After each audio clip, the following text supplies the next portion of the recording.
네, 한 주 동안의 부동산 뉴스 중에서 주목할 만한 이슈를 골라 심층 분석해보는 시간입니다. 김인만 부동산 연구소 김인만 소장과 함께합니다. 안녕하십니까? 안녕하십니까?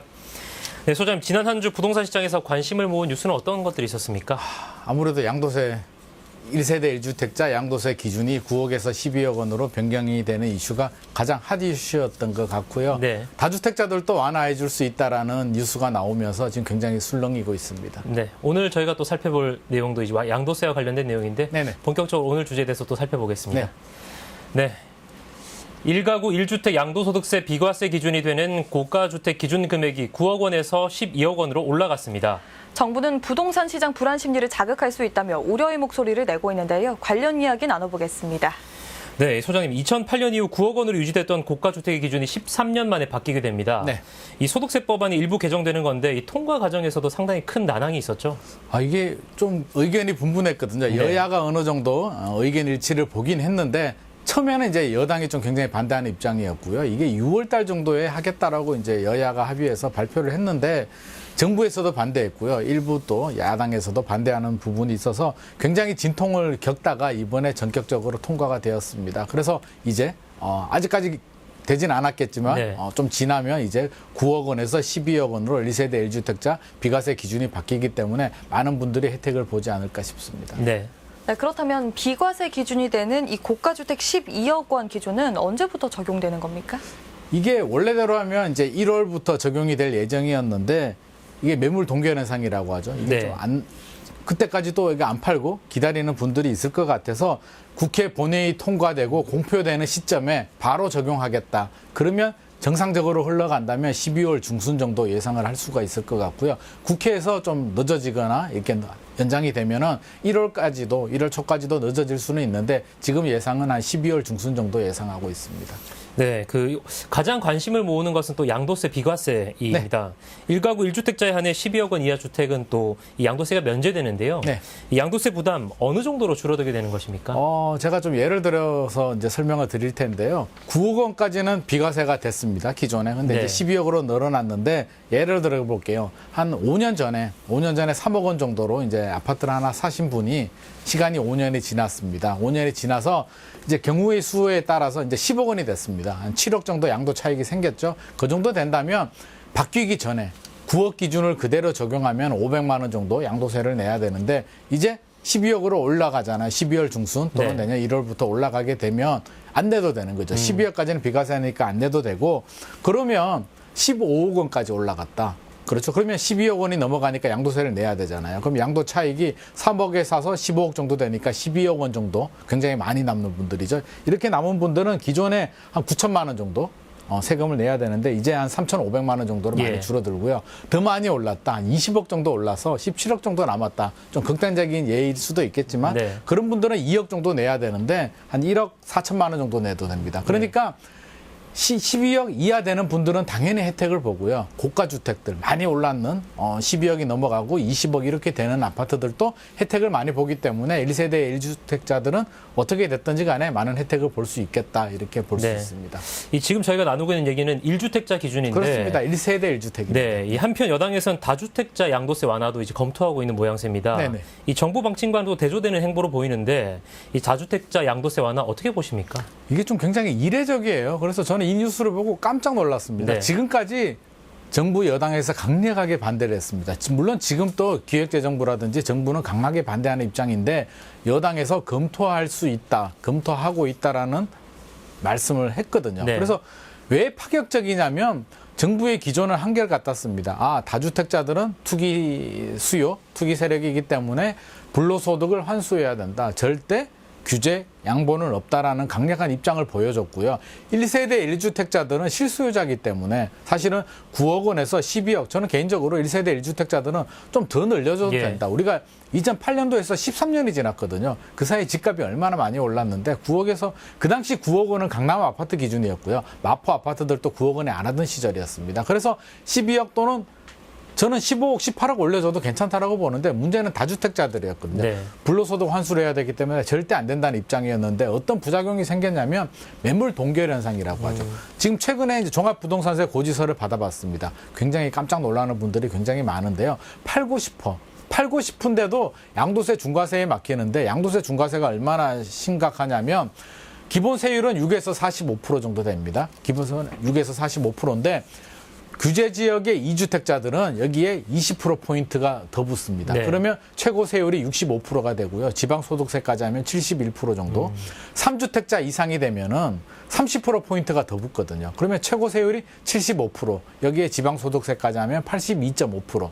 10억이 남으면 8억 2천을 세금을 내야 되니까 사실적으로 못 팔겠다라고 해서 다주택자들이 이제 버티는 매물 동결 현상이 생기고요. 매물이 안 나오니까 불안한 실수요자들이 집을 사다 보니까 이제 신고가 행진들이 계속 발생해서 일각에서는 다주택자들 양도세 중과세 완화해줘야 된다는 목소리를 계속 내고 있었는데 정부에서는 안 된다라고 했거든요. 네. 투기 세력에 대해서 불로소득 안 돼라고 했는데 갑자기 전격적으로 바뀌었습니다. 아마 그 배경에는 내년에 대선이 있지 않습니까? 내년 3월에 대선이 있는데 최근에 종부세 고지서 받은 분들이 아마 조세 저항이 굉장히 강렬했던 것 같습니다. 아니 종부세 대상이 안 되는 분들이 98%인데 전 국민에 비하면 대상이 안 되는 분들은 강 건너 불구경하고 있고요. 대상이 되는 분들은 지지 정당이나 후보를 떠나서 내가 세금 폭탄 몇 천만 원을 받게 생겼는데 이건 안 되겠다라는 강한 메시지를 주고 있기 때문에 여당에서는 서울 수도권 민심의 부담을 느낄 수밖에 없었고 결국에는 좀 완화를 해줘야겠다라는 뉴스가 나오고 있는데 역시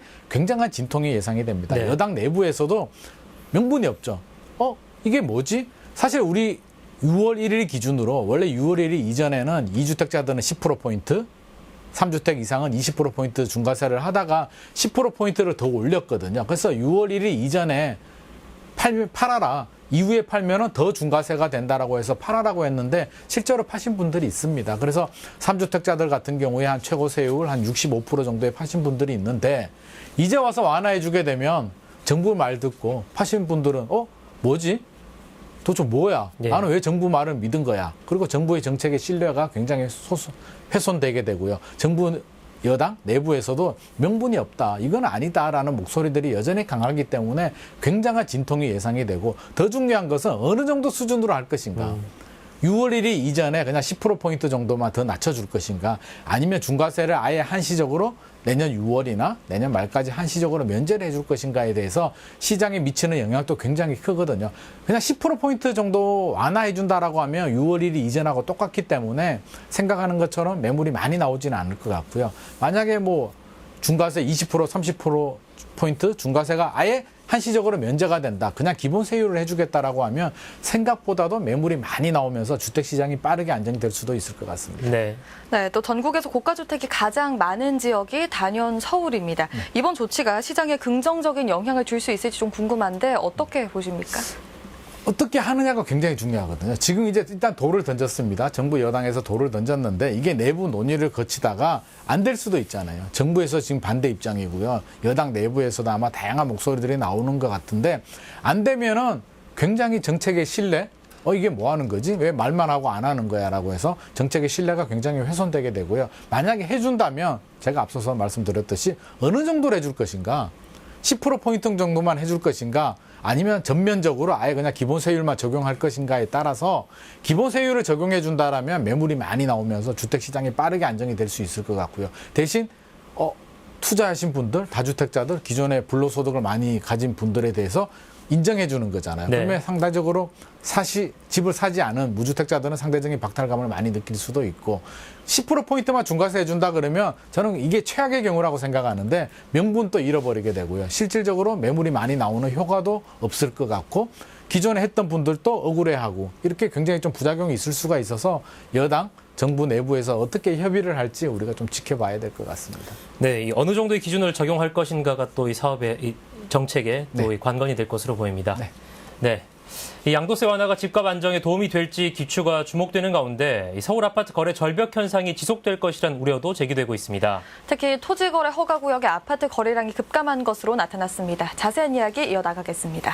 네, 소장님, 현재 서울 아파트 매매 거래량 어느 정도로 감소한 것으로 보고 계십니까? 이게 굉장히 많이 감소가 됐습니다. 그래서 저도 이 통계를 보고 깜짝 놀랐는데요. 11월 30일 기준에서 보면 서울 아파트 거래량이 580건으로 줄어들었습니다. 그래서 이게 정상적인 거래, 작년같이 거래가 많이 될 때에는 한 10,000건 정도 거래가 됐고요. 우리 9월, 10월 정도에도 2,000건 정도 유지를 했었거든요. 근데 이게 580건이면 저는 그런 생각이 들어요. 서울에 공인중개사들이 굉장히 많은데 580건 계약이 되면 대다수의 중개사들은 거래를 하나도 못했다는 것이고요. 예. 수입이 안 된다는 얘기거든요. 제가 최근에 이제 마곡에 있는 부동산한테 한번 전화를 해봤는데 문 닫고 싶다라는 말씀을 하시더라고요. 예. 2달 동안 거래를 못했다고. 그래서 이 정도로 심각한 상황인데 거래가 굉장히 급감했고요.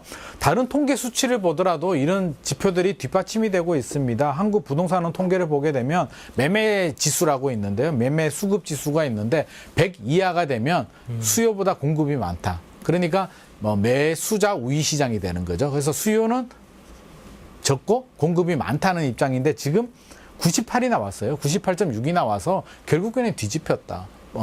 이 균형추가 뒤집혀서 이제 예. 매수자 우위 시장으로 돌아섰고요. 서울 아파트 중위 가격도 꺾였습니다. 7억 9,183만 원에서 7억 7,387만 원으로 중위 가격도 꺾이고 거래량도 줄어들게 되고 결국에는 변곡점 논란이 더 심화될 것 같습니다. 네, 이렇게까지 부동산 시장이 움츠러들었는데 이런 거래량 감소의 이유가 혹시 있습니까? 여러 가지 이유가 있는데 일단 과도한 상승에 대한 피로감 굉장히 크고요. 최근에 DSR 규제라고 해서 총량 규제, 대출 총량 규제를 굉장히 강화하고 있고 기준금리를 2번 올렸죠. 올 여름에 한 번 올리고 최근에도 한 번 올렸는데 내년에 더 올릴 수도 있고 미국의 테이퍼링 속도가 더 빨라질 것 같습니다. 그러면 내년 4월 정도 되면 미국의 기준금리도 올라갈 가능성이 있고요. 또 대선도 있고요. 여러 가지 변수들이 있다 보니까 아무래도 주택시장이 굉장히 투자 심리는 위축이 되고 다주택자들은 종부세 고지서까지 받아보게 되면서 야 이거 더 이상 버텨야 되나?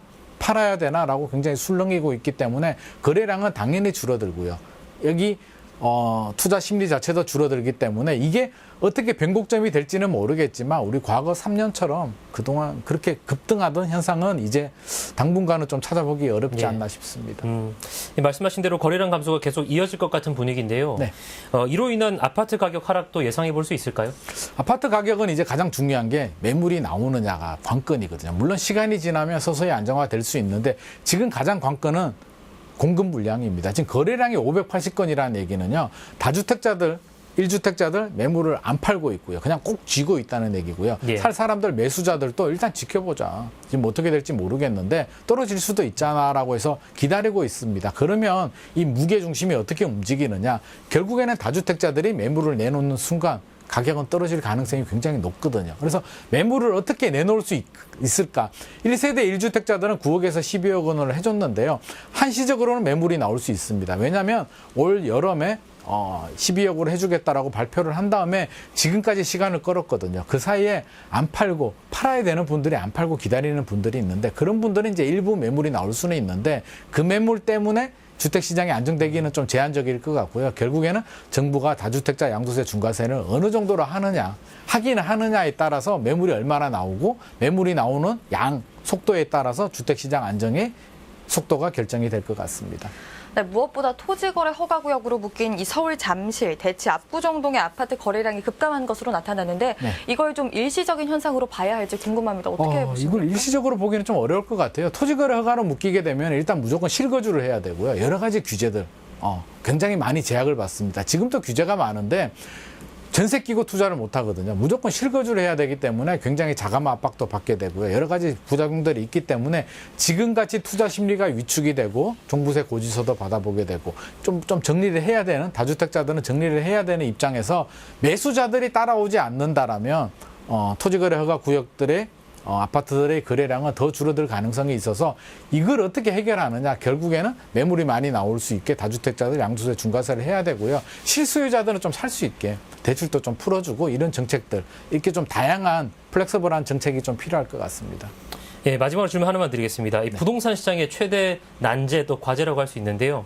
이 지금 내 집을 마련해도 좋을지 많은 분들이 또 궁금해하십니다. 이 앞으로의 방향에 대해 또 제시해줄 부분은 어떤 것들이 있을까요? 지금 굉장히 궁금해하시는데요. 저는 실수요자들, 무주택자들은 언제든지 내 집 마련해도 좋은데 공급 물량이 많이 나오고 있습니다. 사전 청약도 지금 하고 있고요. 민간 사전 청약 물량도 나오는데 내년에도 많이 나와요. 그래서 내가 청약 통장 조건이라든지 생애 최초 신혼부부라든지 어떤 특별 공급 자격 요건이 되시는 분들은 이렇게 공공 분양 또는 공공택지의 민영 분양 사전 청약이라든지 앞으로 나올 본 청약 물량 적극적으로 도전하셔도 좋을 것 같고요. 꼭 필요하신 분들 있잖아요. 뭐 결혼을 한다든지 뭐 자녀가 커서 꼭 내 집 마련을 해야 되는 분들은 지금이라도 내 집 마련하시는 게 좋습니다. 왜냐하면 기다려서 떨어질 때 살려고 하면 생각보다 어렵고요. 떨어질 때는 또 불안해서 못 사거든요. 단 불안해서 그냥 상대적인 박탈감, 우리 뭐 그 포모 현상이라고 하잖아요. 나 혼자 뒤떨어질 것 같은 불안감에 연끌해서 신용대출 받아서 뒤따라가는 분들이 있다라면